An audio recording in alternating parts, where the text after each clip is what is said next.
Hi everyone. Fall is in the air here in Southern California. I'm in Zone 10B. The days are still warm, but the mornings and evenings are feeling chillier. Warm season veggies are finishing up as we transition to cool season vegetables. October is the perfect time to plant as the soil is still warm and the growing conditions are excellent. In this video, I'll take you on a tour of our container garden and harvest some veggies. I'll also be doing some chores.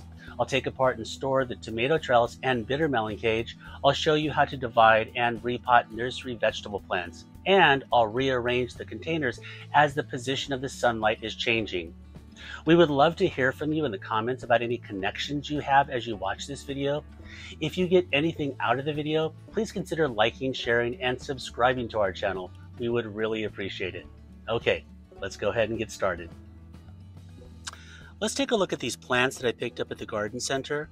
I have 3 pots of our favorite spinach. This is called Corvair. And back here I have some romaine lettuce. Now in each of these pots there are multiple plants. There could be 2, 3, or maybe even 4 plants in this one pot. So what I'm planning to do is divide these into 4-inch pots. And so that's what I've done here with these kale plants.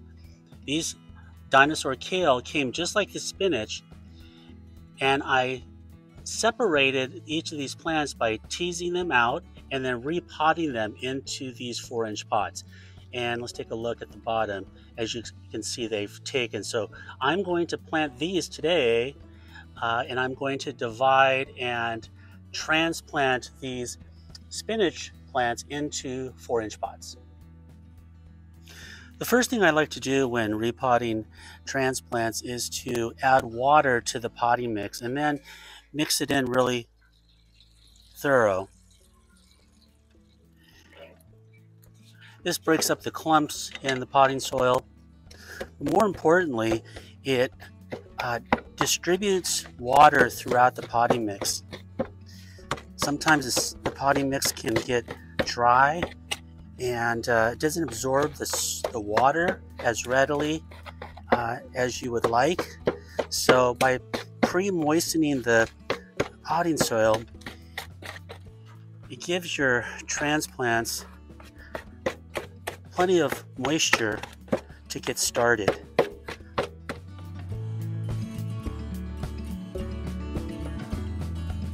And this is looking pretty good. So let me go ahead and add some perlite now.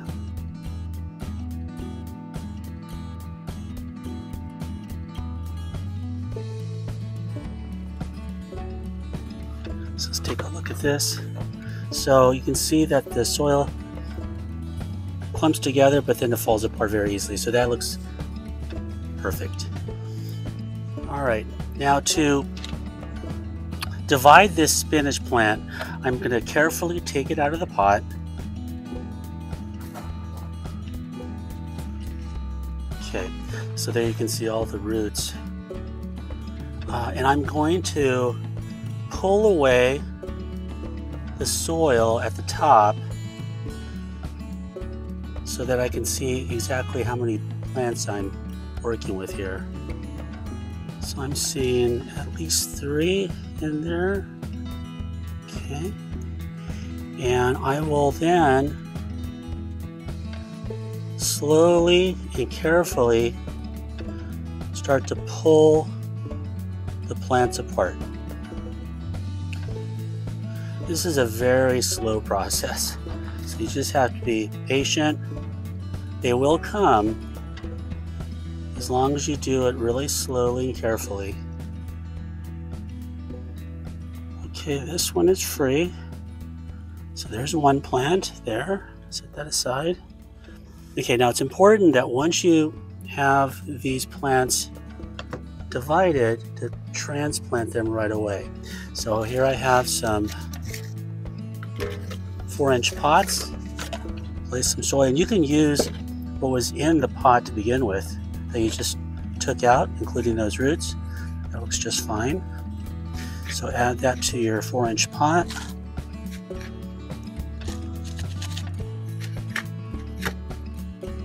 Now this is moist already, so this is going to help the plant to get established.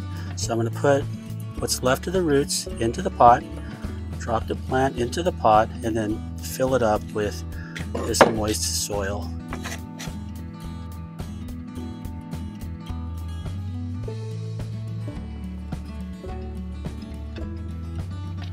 Okay, so there you have it. That's one transplanted spinach plant.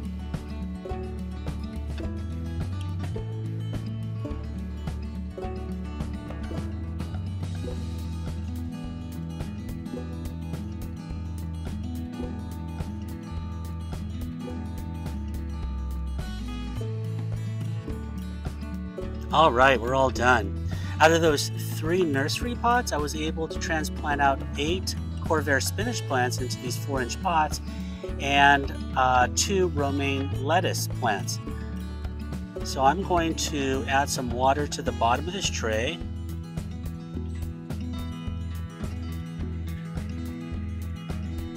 So these plants will wick up the water over time, and as that tray dries out, I'll just add water from the bottom. I'll let these get established over the next week or so, maybe 10 days, possibly 2 weeks, and then transplant them out into the garden. This tomato trellis really served us well this summer and fall. As you can see, the plants are done. So I'm going to take apart the trellis and put it into storage.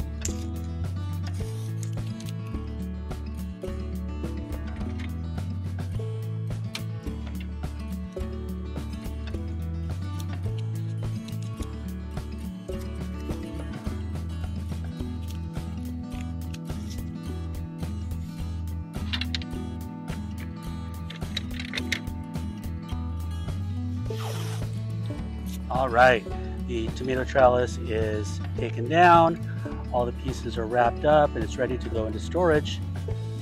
Here I have it labeled. If you'd like more information on this trellis, check the link in the description. We've had a banner year with Shishito peppers this year, and there are lots that are ready to be picked. So we're going to go ahead and make our final harvest of Shishito peppers and take these plants out.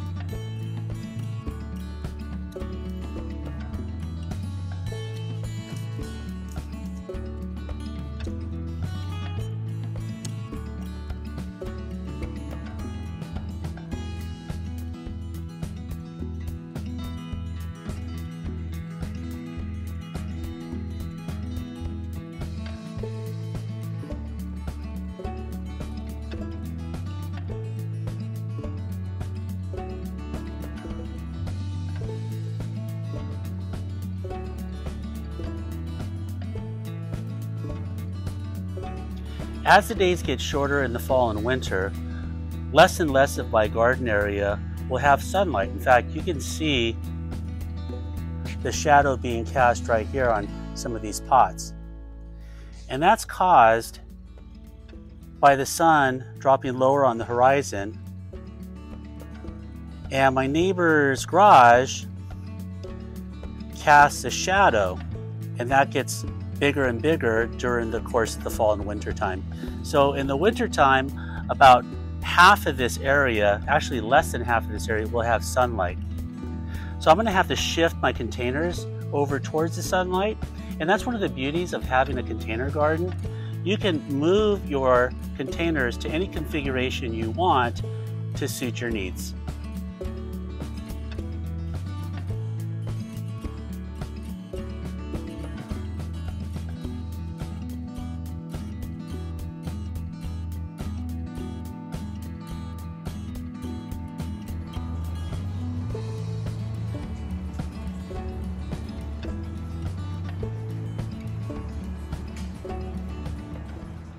Into this pot, I am going to plant this Dinosaur kale. you'll notice that the pot has this shredded cedar mulch. So I'm going to remove that first. It's about a 1 to 2 inch layer on top of the soil. This pot has been lined fallow for the past couple of weeks. After I pulled the last plant out of it, I amended it with compost and a granular organic fertilizer. Okay, let's go ahead and take this kale plant out of the pot. And there you see some really beautiful roots. I'm going to make the hole just slightly bigger and drop the plant into the hole. Okay, let's go ahead and press that soil back in. Okay, that's looking really good. Oh, and it's like a peanut left by a squirrel. I'm going to return the cedar mulch back into the pot because we still have some hot days here in October in Southern California, so we don't want that pot to dry out. And as the temperature changes and it gets cooler, that mulch will also help to insulate the soil and keep it warm. Okay, so that's looking good.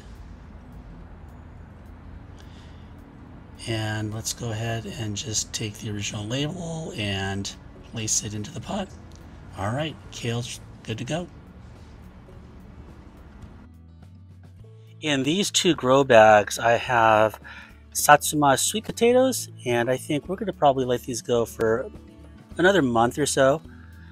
And then in this grow bag, we have some red Norland potatoes. And I'm growing these in the Ruth Stout method. So let's go ahead and take out the mulch and see what we got. I have Ginger here helping me out, and she's going to start by removing this mulch. The Ruth Stout method states that you should place your seed potatoes directly under the soil and cover it with rotted hay. I don't have rotted hay. I'm using this shredded cedar mulch. When my seed potatoes rooted and began to grow and send foliage up, I covered them with this mulch. And as those plants continue to grow, I continued to add mulch until it got to the top of the grow bag. There's about 8 to 10 inches of mulch on top of the soil, and that's where the seed potatoes rooted and began to grow. So we should see some potatoes when we get down to the soil line. Ginger's getting close to the soil line as she removes the mulch. Oh, and there is our first potato. That's a nice one there. And there's a smaller one. So there's still about another 2 to 3 inches of mulch left. So we're going to continue to remove that mulch, and hopefully we see some more potatoes. Now this particular variety, Red Norland, is a determinate variety of potatoes, and I see some red there. And let's see what, oh, there's a nice potato there. Beautiful. The determinate varieties of potatoes, they are a clumping form, so you'll see them all about the same level. And here we can see a potato plant that isn't fully developed. So we pulled it a little early. You can see all of those tubers that are developing. Notice that the stems are still green. So we decided to dig up the other one and sacrifice the one that you just saw. And we're going to continue to pull back that mulch, and oh, there's another beautiful potato right there. We're getting close to the soil level, and let's see if we have, there's another potato. That's a beautiful one there. So we almost have the mulch out, getting close to the soil level. Looks like we harvested most of the potatoes out of there, and we're down to the soil level. This is where the seed potatoes were placed back in June. And when those seed potatoes rooted, that's when I started to add the mulch. Oh, there's one more small one there. So that's a good 10 inches below the top of the grow bag. All right, let's take a look at what we harvested today. We have 4 good-sized potatoes and some small ones. Now, considering that we sacrificed one plant to harvest these, not too bad. In this pot I have green onions that I started from cuttings, and this is really handy to have in the kitchen garden because we can come back here and chop off whatever we need and it just keeps coming back. In this pot I have watermelon radishes that I started from seed, and here's a seed packet from Botanical Interests. I thin these out, and here are the thinnings. We'll put those into a salad. By thinning out those plants, the ones that are left behind have plenty of room to grow. And speaking of thinning out plants, you can see with this Detroit red beet, I planted 2 seeds per hole, so in that case there, I'm gonna remove the weakest seedling. Same here. So I'll be thinning these out. Here is several pop Choi that I picked up at the garden center. And here we have some carrots. This variety is called Tendersweet. I'll start another pot of these so that I can have these growing in succession. These are bitter melon plants in this plant cage. I had planned on taking these plants out, but I still have fruit on these plants. They're not nearly as big as they were earlier this summer. So I think I'm gonna harvest this fruit and let these plants go for a couple of more weeks.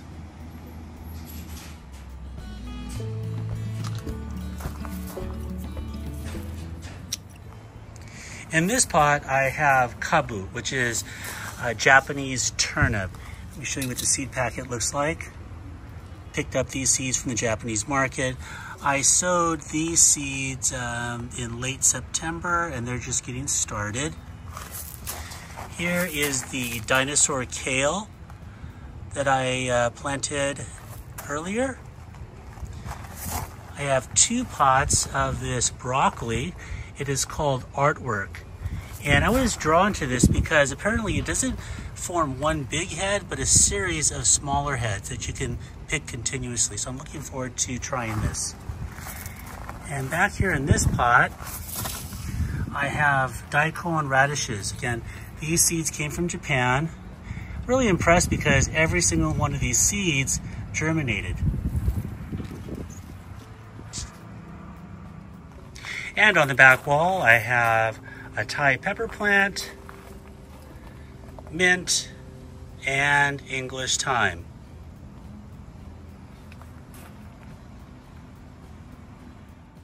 So there you have it. This has been our fall garden update. I hope you enjoyed the tour. Let's take a look at our harvest today.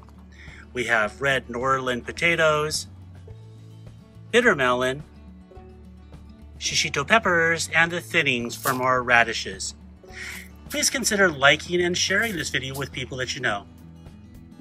Please consider subscribing to our channel. We would really appreciate your support. And as always, thank you so much for watching.